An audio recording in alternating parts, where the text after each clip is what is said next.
हम लोग अगले वीडियो में सीखे थे कि MS एक्सेल क्या है। तो हम लोगों ने सीखा कि MS एक्सेल एक स्प्रेडशीट एप्लीकेशन प्रोग्राम है जिसका उपयोग यानी कैलकुलेशन करने के लिए किया जाता है, जिसमें अलग अलग प्रकार की शीट जैसे marksheet, attendance sheet, library sheet, bank passbook sheet, हमने ये सारा चीज़ें UTC शीट बनाने को सीखा है। तो आज हम लोग सीखेंगे कि हमारे यहाँ पर हेडिंग है कि word related of MS Excel. आज हम लोग सीखेंगे MS एक्सेल में आने वाले कुछ शब्द। इसमें हम सीखेंगे कि वर्कबुक क्या होता है, वर्कशीट क्या है, रो क्या है एंड कॉलम क्या है। तो इसमें देखिए क्या है कि MS एक्सेल में यानी बनने वाले फाइल को क्या कहते हैं, वर्कबुक कहते हैं। MS एक्सेल में बनने वाले फाइल को वर्कबुक कहते हैं। जैसे मान लीजिए आप MS वर्ड पढ़े होंगे, MS वर्ड पर जब आप काम कर लेते हैं, जैसे मान लीजिए किसी का रिज्यूम बना लिए, आप उस डाटा को सेव कर लेते हैं तो वो डॉक्यूमेंट कहलाता है। तो यहाँ पर जो चीज शीट आप बना लेंगे उसी एरिया को हम बोलते हैं वर्कबुक। और जब वो बन के तैयार हो जाता है उसी को हम बोलते हैं वर्कशीट, ठीक है, बोलते हैं या शीट बोलिए। तो देखिएगा वर्कबुक यानी क्या होता है कि MS एक्सेल का जो पहला इंटरफेस आता है उसी को बोलते हैं वर्कबुक बोलते हैं। क्या बोलेंगे उसको, वर्कबुक। और उसको क्लोज करने का शॉर्टकट होता है यानी कंट्रोल प्लस W प्रेस करते हैं, क्योंकि ये क्या कर रहा है, खुली हुई फाइल को क्या कर देता है, यानी क्लोज कर देता है। फिर हमारा दूसरा हेडिंग जो है वर्कशीट। वर्कबुक में आने वाले पेज को वर्कशीट कहते हैं। वर्कबुक में आने वाले पेज को क्या कहते हैं, वर्कशीट कहते हैं, जो कॉलम एंड रो से मिलकर बना होता है। अब देखिए चीज, एक वर्कबुक में कितने वर्कशीट मतलब होता है, मतलब वो कितने होते हैं, यानी 3। जब आप एक वर्कबुक ओपन करेंगे तो आपको डिफॉल्ट कितना वर्कशीट मिलेगा, 3। तो नीचे के साइड में लिखा रहेगा यानी दिखाई देगा आपको शीट 1 और शीट 2 और यहाँ पर लिखा होगा यानी शीट 3। देखिएगा, आप देखिएगा ये क्या होता है। जैसे मान लीजिए आप एक बुक लेते हैं, जब आप बुक लेते हैं या नोट्स कोई लेंगे तो उस बुक के अंदर जैसे जो बुक ली है तो वो बुक ही है, तो उसी को हम बोलते हैं, प्रकार से देखें उसको बोलेंगे वर्कबुक, ठीक है। और लेकिन उसके अंदर आने वाले पेज को हम क्या बोलेंगे, वर्कशीट, क्योंकि हमें उसके पेजों से काम है ना, उस पर लिखना है हमको। तो वैसे MS एक्सेल में जब आप एक्सेल को खोलेंगे तो उसको बोलेंगे वर्कबुक। और लेकिन उसके अंदर आने वाले जो सीट होंगे, हम लोग MS वर्ड में पेज बोलते हैं, लेकिन MS एक्सेल में हम उसको पेज ना कहेंगे, क्या बोलते हैं, सीट बोलते हैं। तो ये एक वर्कबुक यानी जो कहा है, तो वर्कबुक में क्या आएगा, वर्कशीट। और ये जब होते हैं तो डिफॉल्ट देखिए क्या होता है, ट्रिपल-C या कभी भी टेस्ट में आपसे पूछता जाता है कि MS एक्सेल में एक वर्कबुक ओपन करने पर कितने वर्कशीट स्वतः प्राप्त होते हैं। तो आपको कितने वर्कशीट प्राप्त होंगे, स्वतः 3। लेकिन एक बार ये भी है, क्वेश्चन ये भी होता है कि एक बार में कितना सीटें मंगाई जा सकती हैं। तो एक बार में आप 255 सीट मंगा सकते हैं। जब भी कहीं टेस्ट में अगर आपसे आएगा कि एक वर्कबुक में कितना सीटें मंगा सकते हैं, तो 255। लेकिन आप 255 एक से यानी क्या होता है, एक से मतलब हम लोग कितना इंसर्ट कर सकते हैं, 255। आप यहाँ से जाके ऑफिस बटन से एक्सेल ऑप्शन में जाकर वहां से आप सीट इंसर्ट कर सकते हैं। एक बार में, सिर्फ एक बार में 255 आएगा, लेकिन आप 255 से भी अधिक इंसर्ट कर सकते हैं। ये भी क्वेश्चन होता है इसका। देखिएगा इंसर्ट सीट आपको हम बता दे रहे हैं, शॉर्टकट जो होता है, यानी इंसर्ट सीट अगर आपको करना है तो उसका शॉर्टकट होता है shift plus F11। Shift plus F11 करेंगे तो ये 255 आएगा। जब टेस्ट में अगर आपसे पूछा जाएगा क्या MS एक्सेल में 255 सीटें अधिक मंगाई जा सकती हैं, तो यस मंगाई जा सकती हैं, ठीक है। यानी ये होता है M9। आप जितनी जरूरत हो उससे ज़्यादा आप सीट यहाँ पर मंगा सकते हैं। ये चीज़ें हैं। जैसे देखिएगा इसमें क्या है, ये आपका क्या है, यानी वर्कशीट। वर्कशीट में क्या है यहाँ पर कि आप जब वर्कशीट ओपन करेंगे तो आपको डिफॉल्ट मिलेगा शीट 1, शीट 2 और शीट 3। ये होता है यानी शीट 3। और यहाँ पर हमारी जो सीटें होती है होता है 255। एक बार में 255 सीटें आपको इंसर्ट करके मिलेगी। और यहाँ पर आप अगर कितना मंगा सकते हैं एक बार में, तो 1 से लेके 255 सीटें। और न्यू सीट अगर आपको मंगाना है शॉर्टकट के द्वारा तो आप मंगा सकते हैं शिफ्ट प्लस F11। तो अभी आप लोग समझ गए कि जब MS एक्सेल को ओपन करते हैं तो हम उसको क्या बोलते हैं, पहले वाले पेज हमारा जो होगा वर्कबुक। अगर उसको आपको जैसे मान लीजिए क्या होता है, उसको क्लोज करना है तो क्या करेंगे, कंट्रोल प्लस W प्रेस करेंगे। अब मान लीजिए उसके अंदर वर्कबुक के अंदर क्या आता है, वर्कशीट। और वर्कशीट में हम देखते हैं कि क्या लिखा है, शीट 1, शीट 2, शीट 3। यानी एक वर्कबुक ओपन करने के स्वतः कितनी सीटें प्राप्त होती हैं, 3 सीटें हम प्राप्त होंगी, जो इसके रूप में शीट 1, शीट 2, शीट 3। लेकिन हम कितना मंगा सकते हैं, 255। अगर आपको 255 से अधिक मंगाना है तो यस मंगाया जा सकता है। शिफ्ट प्लस F11 दबाएंगे तो हमारा 255 से अधिक भी सीटें आएंगी। अब यहाँ पर हम देखेंगे कि हमको सिर्फ समझ में आ गया। अब यहाँ बताया गया है कि वर्कशीट किससे बना होता है, वर्कशीट कॉलम एंड रो से मिलकर बना होता है। तो समझेंगे अभी हम जानेंगे कॉलम एंड रो क्या होता है। तो देखिएगा इसमें क्या है कॉलम एंड रो। तो हम देखिएगा रो और कॉलम समझेंगे क्या होता है। तो देखिए आप जब एक्सेल को खोलते हैं, देखिएगा हम थोड़ा सा डायग्राम बना लेते हैं और यहाँ पर हम लोग देखिएगा ये डायग्राम आप खोलेंगे तो इंटरफेस आपको ऐसा कुछ देखने को मिलेगा।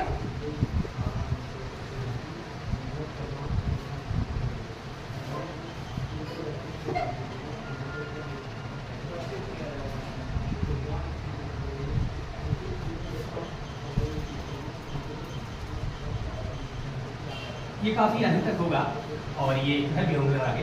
तो देखिएगा इसमें अब हम समझेंगे ये हमारा एक्सेल का सीट है और यही नीचे में आपको दिखाई देगा या नीचे वाले बार में लिखा रहता है यानी सीट 1 और सीट 2 होता है और यहाँ पर हो जाएगा सीट 3।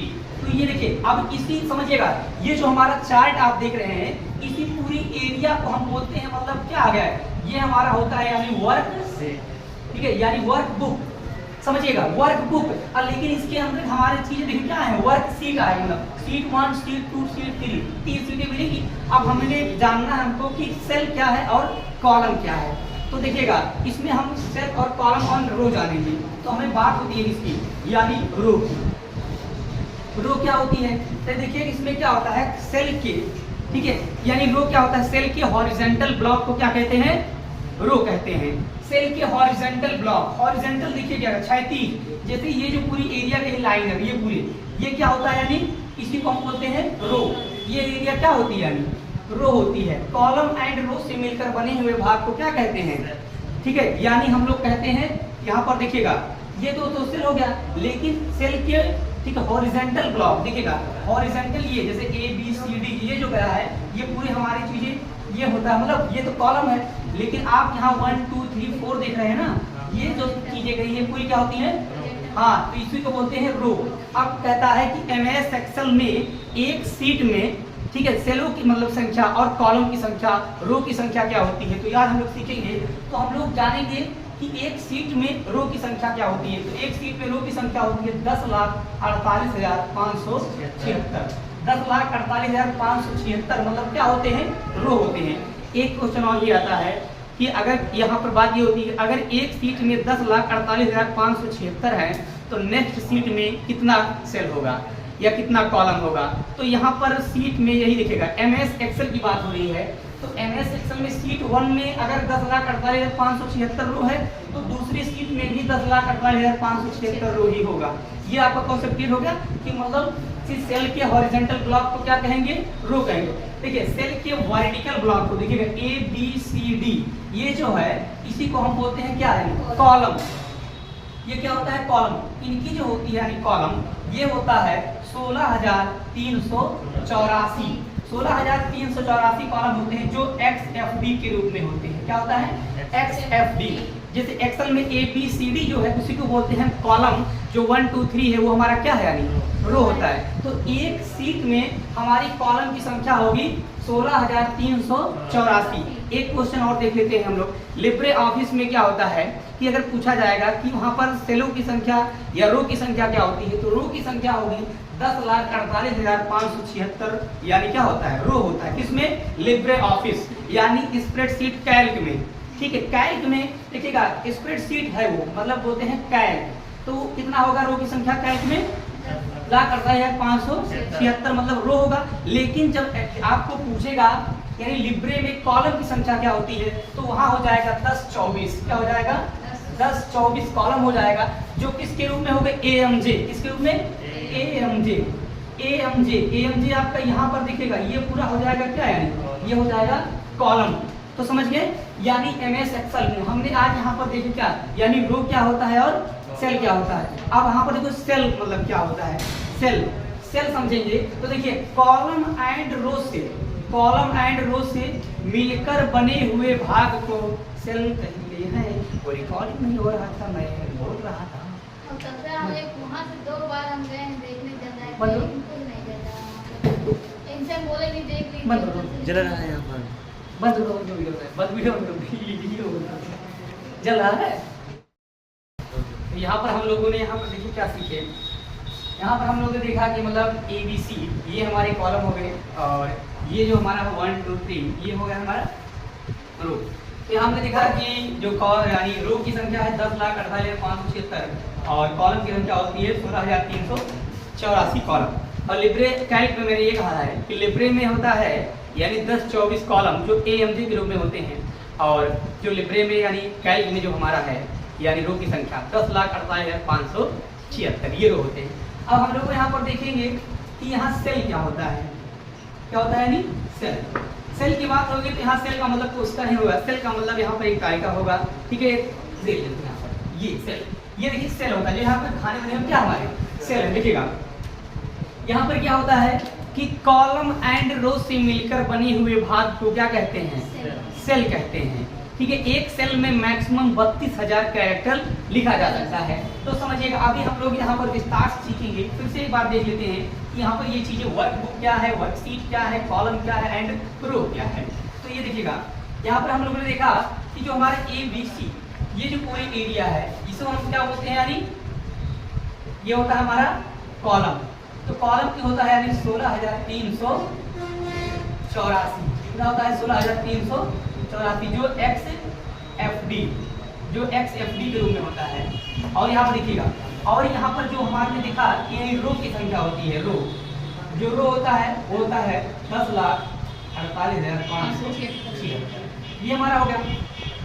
अब यहाँ हम लोग देखेंगे सेल क्या होता है। तो देखिए एक जो बॉक्स आपको दिखाई दे रहा है ये इसी को हम क्या बोलते हैं यानी सेल।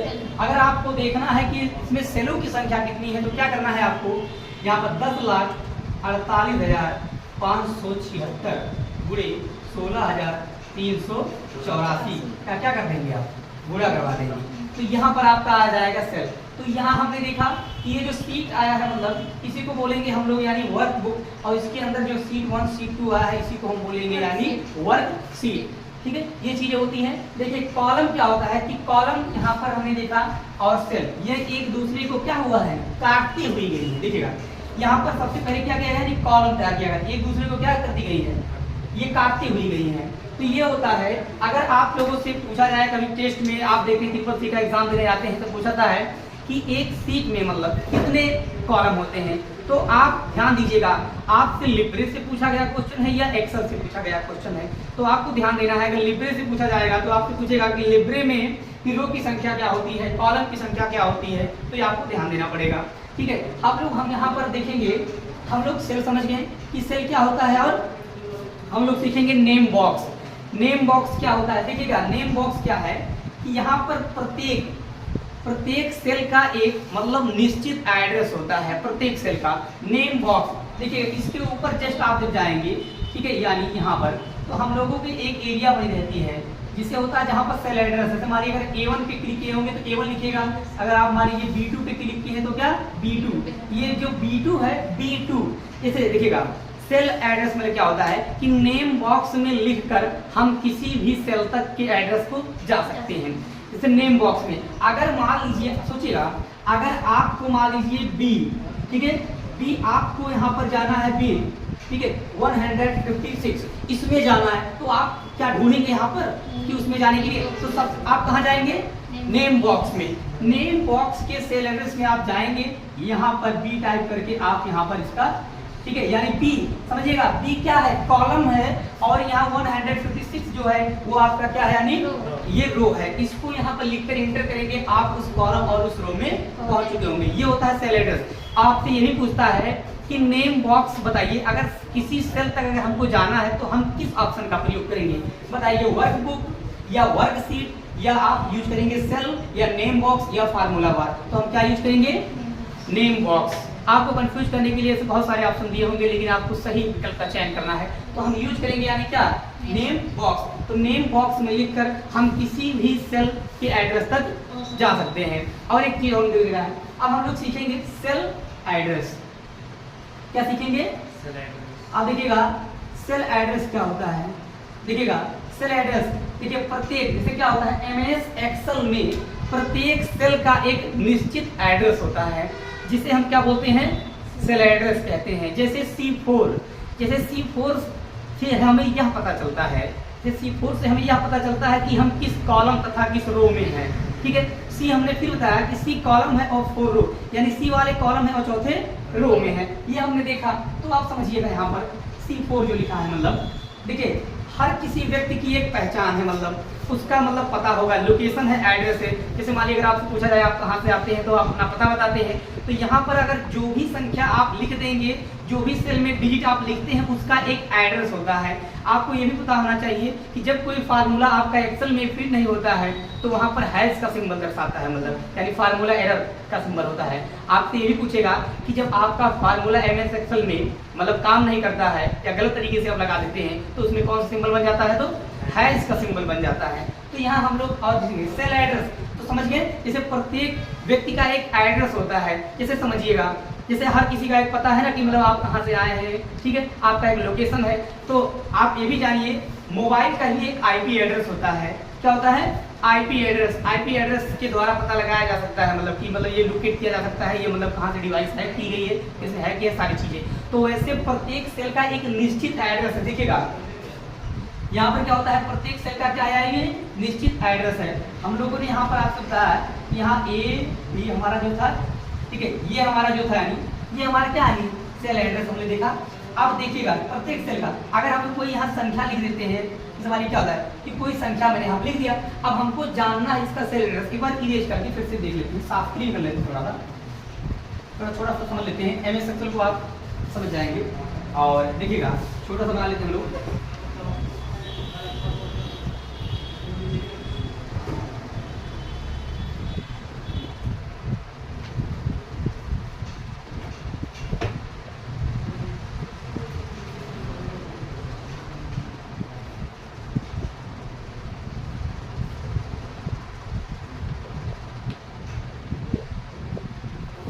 तो नीचे है, देखिएगा ये देखिए मैंने कहा प्रत्येक सेल का एक निश्चित एड्रेस होता है। तो यहाँ पर क्या होता है, आप यहाँ पर लिखिए।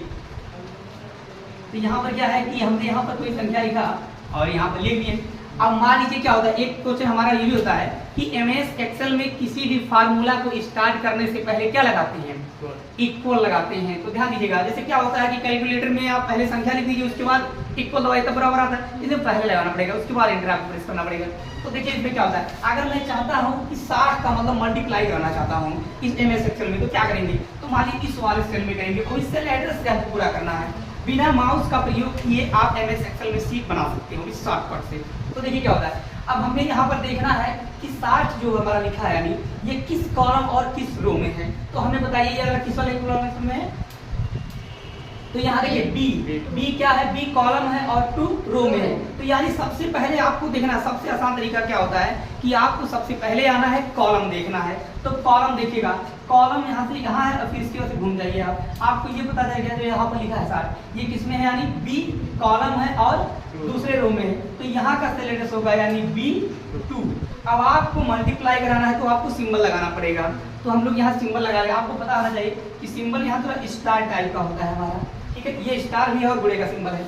अब हमें देखना है कि 2 ये दूसरा जो है किस कॉलम में किस रो में है, तो C3। हाँ C3। अब यहाँ पर क्या होता है C3 और C3 लिखने के बाद आप इंटर प्रेस कर देंगे तो इसका आंसर आपको आ जाएगा। तो ये कितना आ जाएगा 120, यानी यहाँ का ये हट जाएगा और यहाँ आ जाएगा 120 आ जाएगा, ठीक है, 120 यहाँ पर आ जाएगा ये चीजें। और लेकिन एक बात, ये फार्मूला बार में आपको दिखाई देगा कि आपने सेल एड्रेस से गुणा किया हुआ है, ठीक है। अगर इसी को एडिट करना है तो आप क्या दबाएंगे F2, ठीक है। तो समझ गए, अगर यहाँ से पूछा जाएगा ये बताइए इसका सेल एड्रेस क्या है, तो इसका सेल एड्रेस क्या है, हाँ D4। सबसे पहले आपको क्या देखना है, यानी कॉलम देखना है, उसके बाद आपको देखना है यानी रो देखना है, ठीक है। ये चीजें होती हैं, यानी सबसे पहले आपको देखना है यानी कॉलम, उसके बाद रो देखना है। तो ये चीजें होती हैं। अब आप उसमें, तो इसीलिए आप बिना माउस का प्रयोग किए भी इसमें शीट बना सकते हैं, वो भी शॉर्टकट से,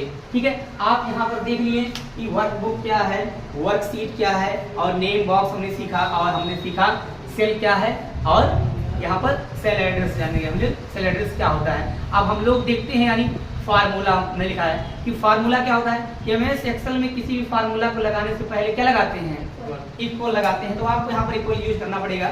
और यहाँ पर हम लोगों ने अगला देखा है, यहाँ हमारी यानी होगी सेल रेफरेंस। हम लोग सीखेंगे कि सेल रेफरेंस क्या होता है। सबसे मेन टॉपिक ये होता है कि सेल रेफरेंस हम लोग क्या करते हैं, किसी भी प्रोग्राम में जाके कार्य करते रहते हैं, लेकिन हम लोगों को मालूम नहीं है किसे देखिएगा की जाता है। कोई भी कार्य हर कोई कार्य करता है, लेकिन हर किसी का कार्य करने का सिद्धांत सही नहीं होता है। लेकिन वो कार्य अच्छा कर रहा है, लेकिन उसको मालूम नहीं है कि वो कार्य किस तरह से किया जाएगा, किस टाइप से किया जाएगा। तो हम लोग MS एक्सेल चलाते तो हैं, लेकिन हम लोगों को पता नहीं होता है कि ये जो हम लिख रहे हैं ये किस तरीकों को क्या कहते हैं, ये तरीका कौन सा कहलाएगा। तो वही हम लोग सीखेंगे सेल रेफरेंस क्या होता है। तो देखिए बताया गया है कि सेल रेफरेंस क्या होता है कि MS एक्सेल में सेल एड्रेस लिखने के तरीके को सेल रेफरेंस कहते हैं, जो 3 प्रकार का होता है। आपसे बताया जाएगा रिलेटिव सेल रेफरेंस, ठीक है, एब्सोल्यूट सेल रेफरेंस और मिक्स्ड सेल रेफरेंस। यहाँ हमारे क्या, अगर आप देखिए चीज होता है टेस्ट में और पेपर सी के हमारे जो होता है पेपर में ही पूछता है कि सेल रेफरेंस कितने प्रकार के होते हैं। तो सेल रेफरेंस कितने प्रकार के होते हैं, 3 प्रकार के होते हैं। यहाँ तीनों का नाम हमारा होता है relative cell reference, absolute cell reference और मिक्स्ड सेल रेफरेंस। यानी हम लोग यहाँ पर ये देख लिए सेल रेफरेंस कितने प्रकार के होते हैं। अब हम लोग कभी कभी देखते हैं कि जब आप कोई भी, हमने यहाँ सेल की प्रॉपर्टी एंड कंट्रोल सीखेंगे कि बॉर्डर कंट्रोल क्या होता है, ठीक है, सेल पॉइंटर क्या होता है, और यहाँ पर हम फिल हैंडल क्या होता है। जैसे देखिएगा, जब आप देखिएगा यहाँ पर कोई संख्या मान लीजिए क्या होता है कि यहाँ पर जैसे मान लीजिए आप लिखे 2 और 2 दूना क्या लिख दिए 4। इसको जब आप सेलेक्ट करते हैं यहाँ सिरे से, तो आप देखते हैं ऐसे प्लस का सिंबल बन जाता है। ये प्लस का सिंबल बन जाएगा तो इसी का नाम है हमारा यहाँ क्या होता है, फिल हैंडल। फिल हैंडल क्या करता है, उसी क्रम में क्या कर देता है, आगे बढ़ा देता है कि यानी 2 2 दूना 4 और यहाँ 6। तो ये क्या करता है, उसी क्रम को समझ जाता है।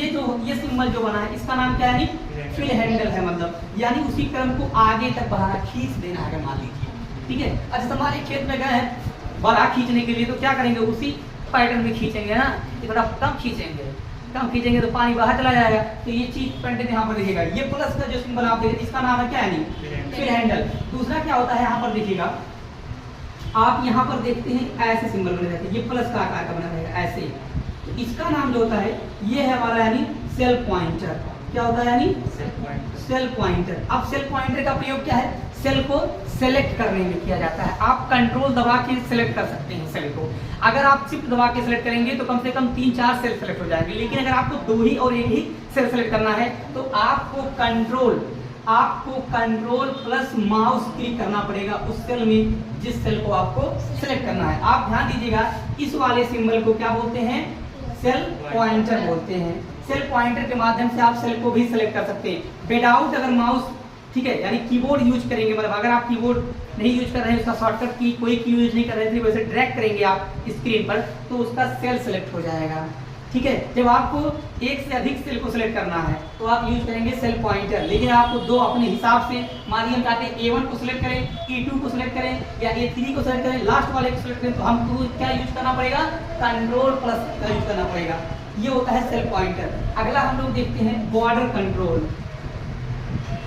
अगला यानी क्या, आप देखिए क्या होता है कि बॉर्डर कंट्रोल देखिए क्या होता है कि ये जो हमारा सिंबल है ये क्या है, यानी ये बॉर्डर कंट्रोल है। इसका काम क्या होता है देखिएगा, इसके द्वारा हम मतलब सीट में बनाए गए, ठीक है, यानी डाटा को यानी मूव एंड कॉपी करते हैं। जैसे मान लीजिए आपने यहाँ पर सीट बना दिया, यानी A1 से लेके, ठीक है, A1 से लेकर आप E2 तक आपने क्या किया, सेल सीट बना दिया। आप चाहते हैं उस सीट को हम मूव कर दें, मतलब यहाँ से हटा के किसी दूसरे स्थान पे कर दें, तो हम यूज करेंगे किसका, बॉर्डर कंट्रोल। आपको सीट को सिलेक्ट करना, देखिएगा आप इतनी एरिया को क्या करिएगा, सेलेक्ट करिएगा, और यहाँ पर कहीं भी, चाहे इस साइड में चाहे इस साइड, आप लेफ्ट राइट टॉप, ठीक है, बॉटम कहीं भी जाइए, इस पर क्लिक करके आप बॉर्डर कंट्रोल से खींच देंगे, वो सीट क्या होगा, यानी बगल में आ जाएगा। तो ये होता है, इसका प्रयोग होता है मूव एंड कॉपी करने के लिए होता है। यानी हम क्या करते हैं, सीट अगर आप बना लिए हैं तो आप उसको कहीं दूसरे स्थान में भी कर सकते हैं। और एक तरीका हो सके, अगर आप चाहते हैं कोई सेंटेंस आप यहाँ पर लिख दिए हैं, कोई कंटेंट जैसे हमारे 2 से लेकर 10 तक आप पढ़ा लीजिए, आप चाहते हैं उसी का डुप्लीकेट हो जाए फिर से, तो आप सीट को सिलेक्ट करिएगा और कंट्रोल C करिएगा, और जहां आपको पेस्ट करना है वहां पर क्लिक करके आपको कीबोर्ड से एंटर की प्रेस कर देना है, वो सारा डाटा वहां पे कॉपी हो जाएगा, ठीक है। ये चीजें होती है। हम लोग एक चीज और सीखेंगे इसमें, ऑटोफिल। ये क्या होता है, ऑटोफिल क्या होता है देखिएगा, ऑटोफिल क्या है, तो यहाँ पर देखिए क्या होता है ऑटोफिल, ये समझेंगे। ये ऑटोफिल मतलब हम लोग समझते हैं, यानी ऑटो का मतलब होता है ऑटोमेटिक। क्या होता है, अब ये ऑटोमेटिक का मतलब ये नहीं कि मतलब ऑटोमेटिक का मतलब स्वचालित, जो एक बार स्टार्ट की जाए वही प्रक्रिया बार बार दोहराती रहे। जैसे समझिएगा, आप सेल नाम सुनेंगे, जैसे मान लीजिए होता है आप किसी सेल में नाम लिखेंगे, जैसे मान लीजिए यहाँ पर लिख देते हैं आप अमित, अमित लिख दिए, और यहाँ पर लिखते हैं यानी मान लीजिए सूरज, यहाँ पर हम लोग सूरज लिख दिए। अगली बार जैसे ही सेल में आप अमित लिखेंगे, तुरंत ऊपर वाला सेल नीचे वाले सेल में क्या हो जाएगा, ऑटो कॉपी हो जाएगा। तो ये होता है डाटा फिलिंग करने का काम, ठीक है, ये होता है ऑटो कॉपी, ठीक है। ये ऑटो कॉपी के द्वारा हम यहाँ पर कर सकते हैं। और एक क्वेश्चन और भी आते हैं कि आपके CCC और यहाँ पर पूछता है, क्या सेल में यानी MS एक्सेल में रो एंड कॉलम की साइज को बढ़ाई जा सकती है? यस, MS एक्सेल में रो एंड कॉलम की साइज को अपनी आवश्यकता अनुसार बढ़ाई जा सकती है। आप इसको क्या कर सकते हैं, यानी बढ़ा सकते हैं और घटा सकते हैं। जैसे आपको बताया जाएगा, ये भी कॉलम की मतलब विड्थ कितनी होती है, इसकी हाइट बताइए, तो 8.43 कितना होता है, 8.43, यानी उसकी क्या होती है, यानी कॉलम होगी। यहाँ पर आप उसको सेट कर सकते हैं। देखिएगा, यानी आप ध्यान दीजिएगा, आपसे लिब्रे नहीं कहा जा रहा है, आपसे एक्सेल के बारे में कहा जा रहा है। एक्सेल बता रहे हैं आपको, ये ध्यान दीजिएगा।